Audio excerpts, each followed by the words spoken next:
How dare you hit my son? Autumn glared at Abigail. He couldn't believe that a commoner had the guts to slap his son in public. If he can hit my dad, why can't I do the same to him? Abigail kicked Torben hard, sending him flying a good 10 feet away. The sight made Autumn's blood boil. He seethed. You brat. Hearing Autumn's shouts, a couple of martial arts experts from the Hill family came forward. Why? Is that all it takes to piss you off? Dustin snickered. Torben's actions were way worse than what she did to him. She's only making him pay a fraction of it. Leave, all of you. Spring spun around and cast a frightening glare that shut everyone up. Kid, keep going. You have nothing to worry about. Dustin nudged her calmly. Sure. Abigail readily agreed to it. She immediately started kicking and punching the crippled Torben. She had been stewing for a while after seeing her father brutally tortured and naturally would not miss the opportunity for revenge.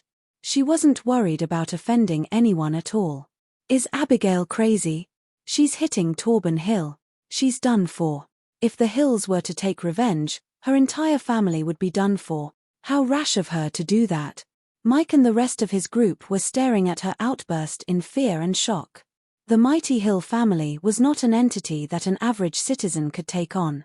Abigail was skating on thin ice. Autumn's face was stiff with a grim expression. He wouldn't have quietly endured the humiliation as he watched his son beaten to a pulp if it weren't for the orders from his father. The atmosphere in the room was tense, to say the least, as people watched Abigail beat up Torben with all her might. The heavy beating further added to the grave injuries that he sustained. Finally, she came to a stop when he was at death's door. Are you done? Dustin asked. Panting heavily, she replied, yeah. To carry out the revenge, she used up all the internal energy she had previously conserved. Great. He nodded, and his gaze swept past the faces of the Hill family members. We're even now. However, if you want revenge, you can always come at me. Dustin, that's a ridiculous idea. The Hills are known for our good moral character. Since Torben was in the wrong, he should pay for his mistakes. We only ask that you spare his life.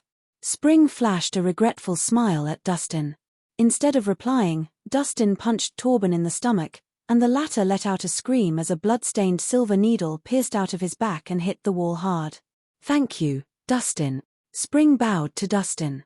Dustin replied, don't mention it. The patient needs rest. Gentlemen, you should leave. Sure. We shall not disturb him further. After exchanging some small talk, Spring and his people left soon. During the entire visit, he did not show any complaints or dissatisfaction. Mike and his group were left staring agape at the Hill family members who filed out of the room. At first, they thought that the Hills had dropped by to demand justice, and they believed that Dustin was dead meat when he insulted the family.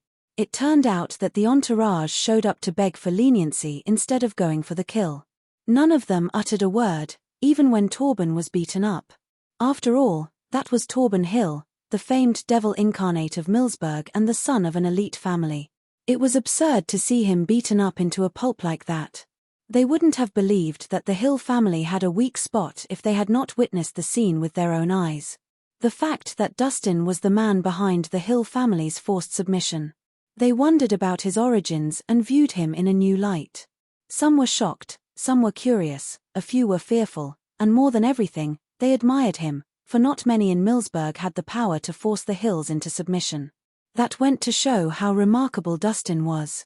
Mike and Nina, who had been looking down on Dustin, were now quiet. At the end of the day, they found out they were the naive ones. At that moment, Dustin's phone started to ring. He picked up the call from Dahlia. Where are you? Didn't you promise to come with me on my first day at Nicholson Corporation? Are you standing me up? No, of course not. I was held back by something. Be there soon, Dustin explained. Where are you? I'll go pick you up. I'm at Pinevale Hospital. After hanging up, he immediately turned around and said to Abigail, take good care of Mr. Robinson. If anything happens, just give me a call. I have to leave now. Yes, sir, please be careful, she reminded him. He smiled at her before leaving. Don't you worry. The Hills won't do anything to me. 20 minutes later, a blue Maserati pulled up to the hospital entrance. The car window rolled down to reveal an attractive woman. "Why are you standing there? Hop on now." She jutted her chin out. "Right away." He sat in the driver's seat and beamed. "Chairman Nicholson, I see you've been doing pretty well, haven't you?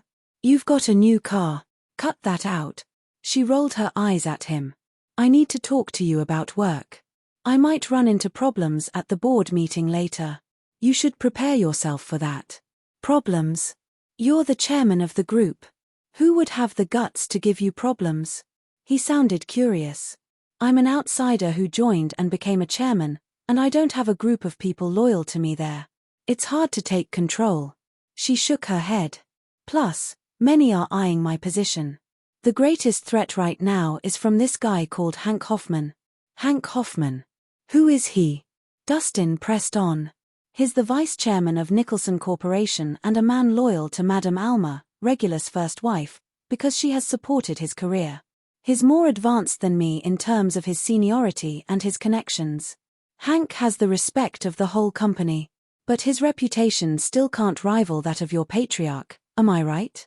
Regulus Nicholson personally appointed you as the chairman.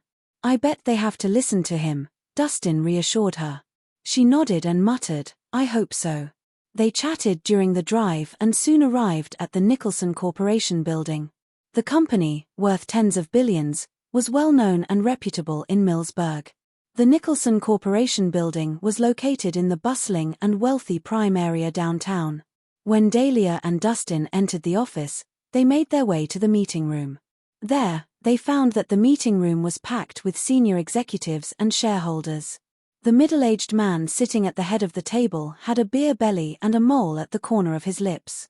His nose was as red as Rudolph's, and his eyes were mousy. Overall, his freckled face could only be described as unappealing. The man was Hank Hoffman, the vice chairman of Nicholson Corp. "Dahlia, you're late. The board meeting has started. Get yourself a seat." Hank sat in the chairman's seat leisurely, not showing any sign of vodka. "Ting it for her." He indirectly provoked her with that disrespectful move.